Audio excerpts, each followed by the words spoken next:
Good to be back with you on the second edition of the India Development Debate right here on ET Now. Chanda Kochhar may have stepped aside from her executive role at ICICI Bank, but looks like her clout in India's largest private sector lender is very much intact. The board of ICICI Bank today re-nominated her as a director on the board of its broking arm ICICI Securities, raising many questions and eyebrows.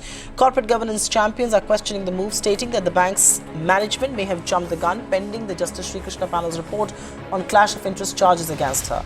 Her supporters, however, see nothing wrong in the move, as no regulator has so far taken any action against her and there hasn't been a ruling against her either. The jury is still out on whether the ICICI management erred in re-nominating her, but the move really does raise several questions, and that's exactly what we are debating on the second edition of the India Development Debate tonight. We've got a stellar panel right here.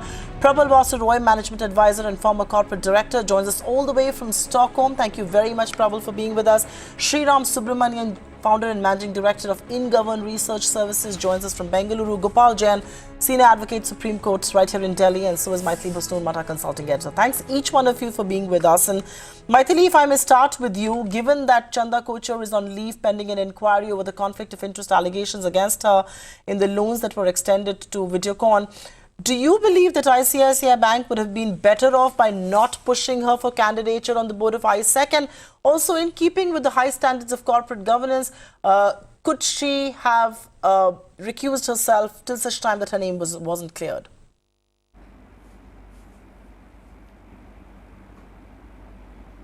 Oh, well, absolutely. I couldn't agree with you more. I think neither Chanda nor the board of ICICI Bank come out smelling of roses from this, because had she maintained the highest standards of corporate governance, she should not have offered herself for the post of director, and ICICI Bank should not have nominated again, given the fact that there are pending complaints against her, none of which have been completed, and there are 3 investigations into the entire role that she has played about the conflict of interest. So certainly I think this is not in keeping with the highest standards of corporate governance, and this is a most unfortunate development.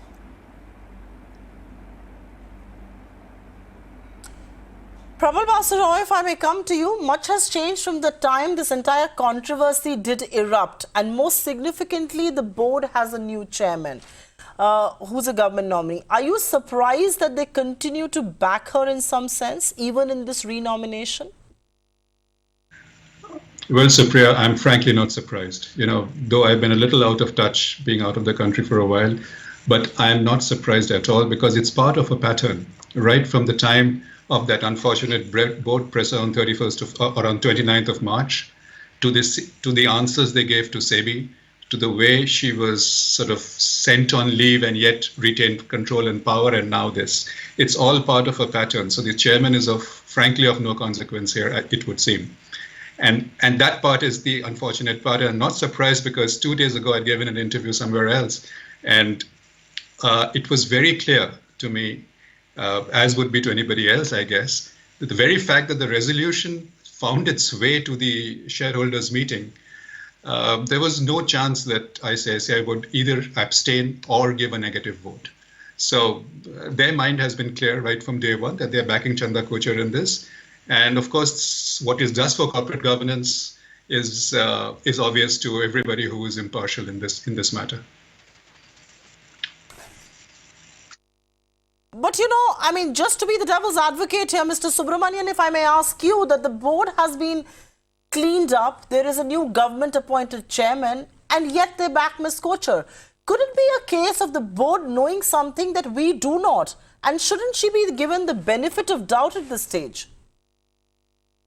No, at the end of the day, I agree with the other panelists that it's not ICICI. Firstly, let's get the facts right. I mean, while it can be viewed as ICICI Bank nominating the Chanda Kochhar to the board of ICICI Securities, she was already a director, and this has just come as a reappointment. But she could have herself recused from becoming or coming up for reappointment in the first place. Second, ICICI board, of course, then finds itself in a very contentious situation. What do they do? And as the Prabal said, I mean, they cannot abstain, nor can they vote against. At the end of the day, all 3 entities, which is the board of ICICI Bank, the board of ICICI Securities, as well as Chanda Kochhar, have been shown in poor light because of this episode. And the board of ICICI Bank especially, I think, is sending mixed signals to its investors, and that's a matter of concern. At one end, they have sent her on leave, and at the other end, they expect her to sort of perform her duties as a director on the board of ISEC. That is quite unfortunate, and that is sending mixed signals to the investors of ICICI Bank. Okay. Sriram, just hold that thought there, because I want to get in a bit of a legal as well as an expert comment from Gopal Jain. And Gopal, you've heard the two gentlemen talk on issues of corporate governance, but on the contrary, let me just, we've got to weigh both sides. On the contrary, had ICICI not pushed her name, it would have given out the impression that the board has lost faith in her.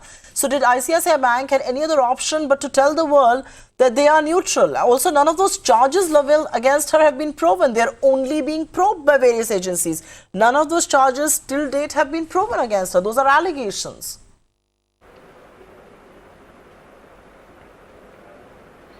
Yes, so I think there are two different aspects or dimension. If you look at it from a strictly legal point of view, a director has a fiduciary relationship with the company in which the person is the director. Unless the board finds that there is a breach of fiduciary or any other duty owed to the company, or you have not discharged your responsibility as a director, there would be no legal infraction or violation. And as you said, the decks are open for the company to reappoint its director. If on the other hand, one looks at it purely from a point of view of propriety, then you can think that it's a judgment call which an individual has to make, that look, I think that there is an inquiry, though not directly related to ICICI Security, but for the moment I let it be and I'll wait for an outcome to come. But equally, as you said, from ICICI's point of view, they can't prejudge the outcome of the inquiry or the investigation. So it made sense for them at this stage to support it, and ultimately it will all remain subject to what happens in the probe and the investigation. But sometimes if you take a call up front, then it may have consequences. Obviously, one view, as I heard, was it sends mixed signals to investors, but equally it can send a wrong signal that you already expressed a no confidence in a person who's been asked to step aside from the parent company, but the report is not yet out. So there's no indictment, there are allegations, they still have to be proved or substantiated. So I think re-nomination or reappointment in ICICI Security, I think we should let that pass because it passes legal muster. Point. Let me go across to Sriram here. And Sriram, if you can take up that question, if you could hear me then. The question about, ICICI Sec already being under the cloud with SEBI, taking a bit of a risk here. Is there a reputational risk in some sense? Could they be under scrutiny if at all something does go wrong? Definitely, and it is coming, that admission of a reputational risk is coming from the horse's mouth itself, which is ICICI Bank actually making a disclosure in its annual report saying that there is a chance of a reputational risk to itself. So from that perspective, not just ISEC, it's also a reputational risk for ICICI Bank. So from that perspective, of course, ISEC is under investigation by SEBI for its IPO or the role that the other ICICI group company, which is ICICI Pru, played in the placement.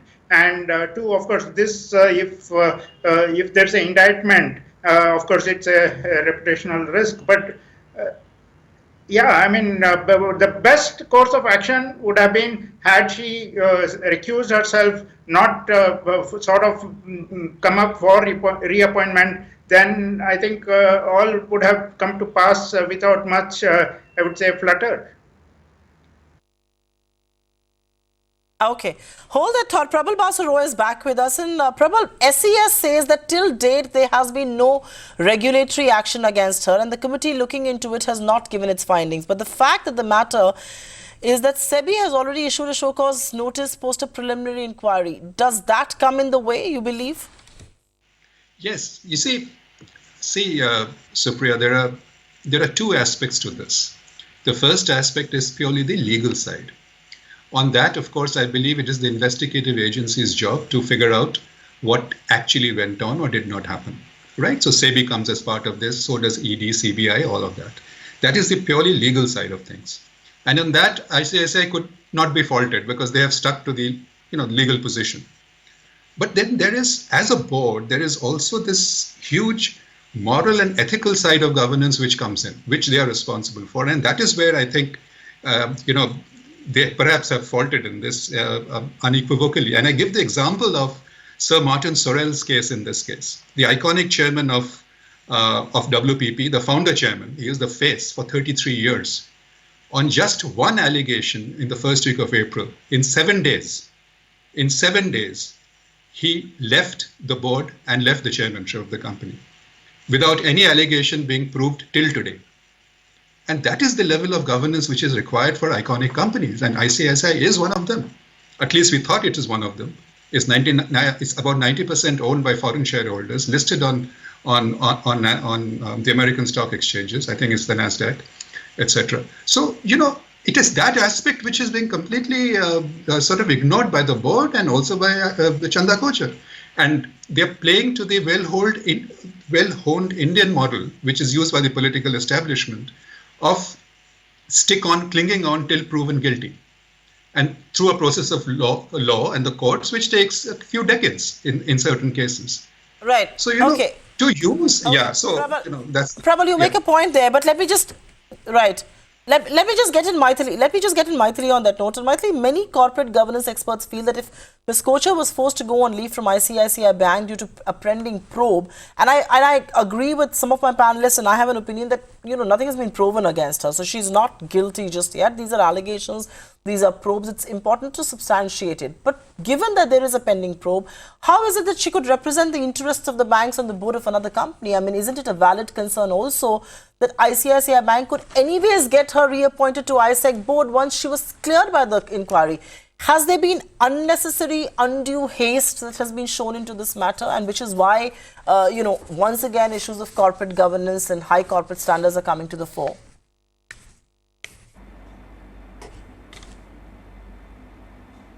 Oh, absolutely. I couldn't agree with you more, Supriya. And I entirely agree with Prabal again, because though Gopal Jain is right that legally ICICI Bank and Chanda herself might be in the clear, when you're talking about corporate governance, we must go not only by the letter of the law, but also the spirit of the law. In fact, in the matter of corporate governance, particularly in the case of a bank, I would think that the spirit of law is far more important than even the letter of the law. So there is really no case whatsoever for her to have continued, given that we are going to give such a high value to the spirit of the law. Remember, ICICI Bank has already told SEC in its filing that there is a reputational risk. Now, if there is a reputational risk, in case the charges have been proved, is there not equally a reputational risk to its broking arm, ICICI Securities? I would definitely think so. So this is not left a good taste in our mouth at all. And as Prabal said, the example of Martin Sorrell is very correct. In India, unfortunately, we have no such standards when it comes to corporate governance. But I must say, in all fairness to Chanda also, it's very unfortunate that these investigations, mind you, there are 3 sets of investigations, not one of them has come to closure despite Precisely the number of months that have yes. passed. And I think it's important that even as we emphasize the aspect of corporate governance, it's also imperative that we finish our investigations quickly. Yes, absolutely. That's a point, and I want to take that point right up. But I think I want to touch upon the point that you made about SEC with Gopal Jain. In its filing to the SEC, Mr. Jain, ICICI Bank said there is a possibility of increased regulatory scrutiny and reputational risks from developments which could materially and adversely impact operational and what they call financial performance. Is the bank's action in sync with the risk perception that it faces? And the other question is, why can't a similar communication be made to SEBI if it was made to SEC, which is the potential of reputational risk having an adverse impact?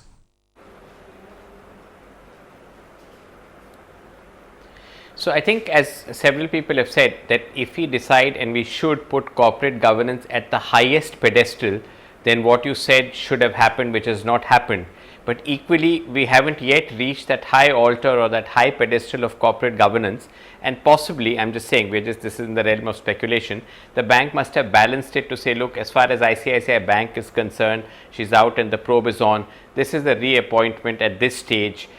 In case the report comes and let's say it's adverse, we can always ask the person to step down, or the person themselves may step down, proprietary, high moral ground. So these are there's a very thin line between the two, And I think, as I said, we should just hope that this report and the investigation comes quickly, because ultimately everybody wants finality and certainty as to what the exact position is and what the independent probe and the investigation sort of throw out. So I think importance here is, whenever such investigations are ordered, they should be time bound, and people who are appointed to do it must have the time, and they should do it within the prescribed time limit, so that we don't have this endless process of uncertainty and a debate of this kind. So I think that's really where, that's also a facet of governance, that monitoring, scrutiny, supervision, or some kind of probe or investigation, they should also be done within limits, time limits, and by experts who can do it faster because they know the subject matter.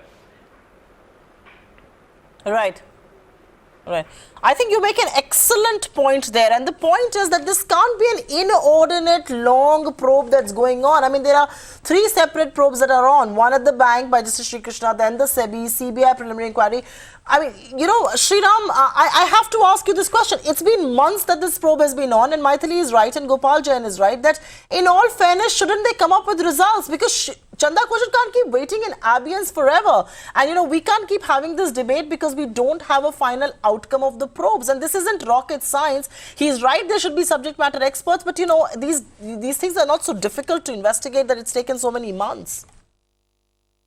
Agreed. Especially, of course, one can expect some amount of lethargy from the government investigating agencies, but at least the Justice Sri Krishna committee, which has been appointed by the bank itself, by the board itself, should at least have a time-bound manner and do it totally independently and place its final conclusions to the board and to investors at large. Otherwise, this reputational risk and overhang will continue. And unfortunately, Chanda Kochhar's retirement or term is also ending in March 2019. So if the investigation report continues beyond March 2019, it would seem that the investigation has unnecessarily been dragged to let her retire. So these are the nuances that one need to appreciate, and the investigating, especially the Justice Sri Krishna committee, should investigate faster and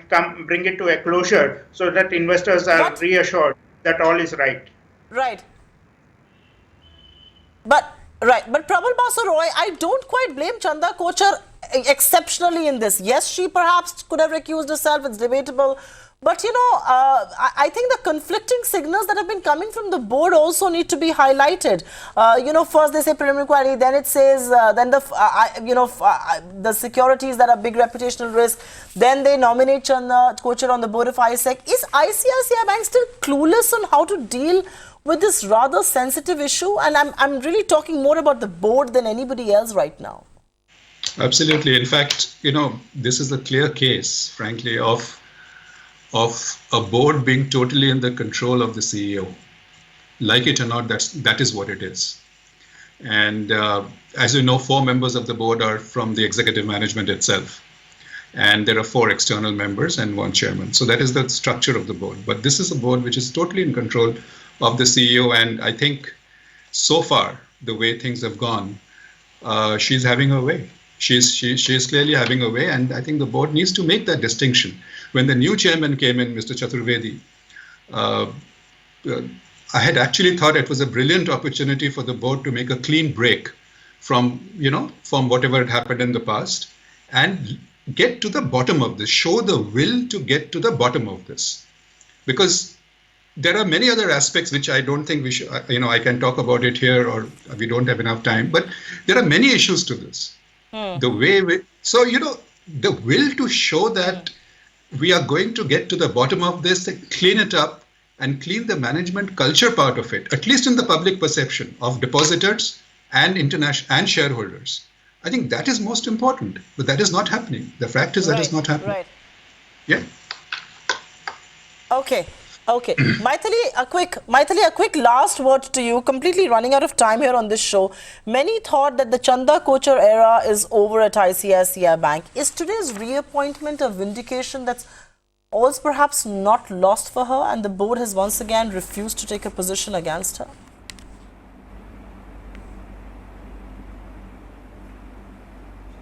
It's a little early to say, Supriya, but I kind of endorse what Prabal said, and I think one way to ensure that it doesn't happen, you don't have this kind of capture of the board by the CEO, is to ensure that the CEO and the MD does not get a more than 2 terms. Have a cap, especially in the case of banks and financial institutions. Not so long ago, there was a case of a financial institution where a long-standing chairman, there was a vote against him, and that created a big furor. So I think it's very important in the case of banks and financial institutions that no chairman continues for more than 2 terms. In the public sector banks, the chairman get hardly enough time. In the private sector banks, they continue to reign forever, and both are bad. All right, so I think at the end of this debate, there is a broad consensus that the highest levels of corporate governance are still clearly eluding Indian industry. We need to adhere to those. As far as Chanda Kochhar is concerned, there are 3 probes that are on, but one hopes that there will be a conclusive decision very soon on any of those, because an inordinate delay doesn't benefit any side. Thank you very, very much, Gopal Jain, Prabal Roy Basu, Sriram Subramanian, and of course Maithili Pusurmat for being with us on this edition of the India Development Debate. We take a quick breather and we're back with Top 10 at 10.